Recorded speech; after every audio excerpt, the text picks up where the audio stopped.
نبی اکرم صلی اللہ علیہ وآلہ وسلم کی بعثت کے روز ہی سے دین اسلام کے مخالفین پیدا ہو چکے تھے اور اس پیغام حق پر شک اور اعتراضات کرنے والوں کا سلسلہ 1400 برس پرانا ہے۔ آج بھی کوئی دن ایسا نہیں گزرتا جب اس دین فطرت پر کوئی نہ کوئی نیا آبجیکشن نہ کھڑا کیا جاتا ہو اور لوگ اسلام اور مسلمانوں پر کیچڑ اچھالنے کا کوئی موقع جانے نہیں دیتے ہیں۔ لیکن وہ جو کہتے ہیں کہ نور خدا ہے کفر کی حرکت پہ خندہ زن، پھونکوں سے یہ چراغ بجھایا نہ جائے گا، تو یہ بات روز روشن کی طرح عیاں ہے کہ ہر گزرتے روز کے ساتھ اللہ تعالیٰ دین اسلام میں مزید لوگوں کو داخل کرتا جا رہا ہے۔ کوئی بھی پڑھا لکھا باشعور شخص اگر اپنے تعصبات کی اینک اتار کے اس دین کی تعلیمات اور احکامات کا مطالعہ کرے تو وہ اس سے متاثر ہوئے بنا نہیں رہ پاتا، اور اگر پھر بھی کوئی باز نہ آئے تو پھر اللہ تعالیٰ اپنی قدرت کے کئی ایسے مظاہر دکھاتا ہے کہ جس سے ثابت کرنا ہوتا ہے کہ یہی دین برحق ہے۔ دوستو، پی پی لائیو کی آج کی ویڈیو میں آپ کے ساتھ ایسا ہی ایک واقعہ شیئر کرنا ہے کہ جس میں اہل مغرب میں سے ایک خاتون اسلام پر اعتراضات اٹھانے کے لیے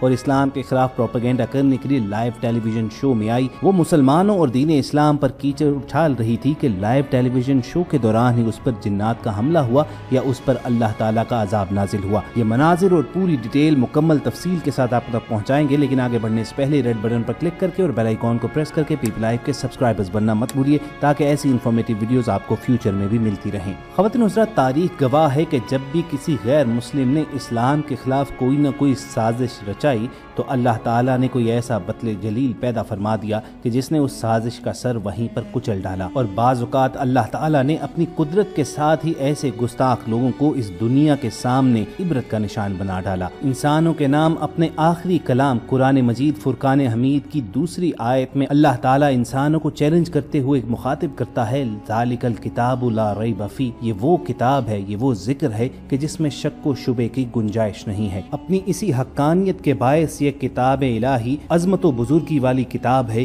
کہ جسے رسول کریم صلی اللہ علیہ وآلہ وسلم پر وحی کے ذریعے لگ بھگ 23 سال کے عرصے میں اتارا گیا۔ یہ وحی اللہ تعالیٰ کی جانب سے حضرت جبرائیل علیہ السلام لے کر آتے، اور جو ہی یہ وحی مکمل ہوتی تو رسول کریم صلی اللہ علیہ وآلہ وسلم اس کی کتابت صحابہ کرام سے کرواتے، اور ان آیات کا مفہوم انہیں سمجھا کر نہ صرف انہیں بلکہ خود بھی ان پر عمل کر کے ایک واضح مثال قائم کر ڈالتے۔ یوں قرآن مجید فرقان حمید ساتھ ساتھ محفوظ بھی ہوتا چلا گیا اور اس کے علاوہ زندگی گزارنے کا ایک عملی نمونہ بھی بنتا چلا گیا۔ نہ صرف اس جہاں کی زندگی کے لیے بلکہ آخرت کی زندگی کے بارے میں بھی یہ ایک گائیڈ ثابت ہوا۔ بلا شبہ یہ عظمت و بزرگی والا اللہ تعالیٰ کا آخری کلام ہی ہے کہ اللہ تعالیٰ نے خود اس کی حفاظت کا ذمہ اٹھا لیا، اور 1400 برس کا عرصہ گزر جانے کے باوجود آج تک اس میں زیر زبر پیش کی تحریف نہیں کی جا سکی، اور جب بھی کوئی اس کلام پاک کی بے حرمتی کی ناپاک کوشش کرتا ہے تو اس مذموم حرکت پر اس کا جو بھی انجام ہوا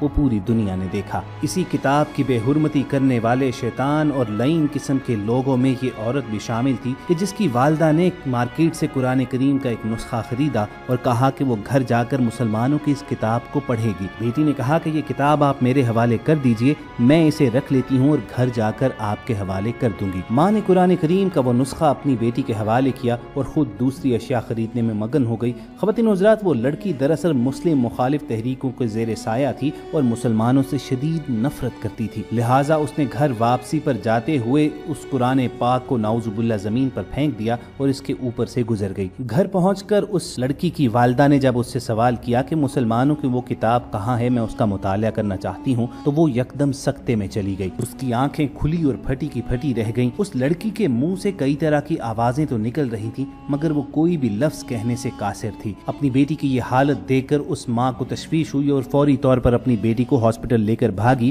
کہ میری بیٹی کس حالت میں چلی گئی ہے کہ وہ بات کرنے کی کوشش تو کر رہی ہے لیکن بات نہیں کر پا رہی۔ درجنوں ڈاکٹرز کو بلایا گیا، سینکڑوں ٹیسٹ کیے گئے، کئی طرح کے علاج آزمائے گئے، لیکن نہ تو اسے ٹھیک ہونا تھا اور نہ وہ ٹھیک ہوئی۔ اپنی روٹین لائف میں تو وہ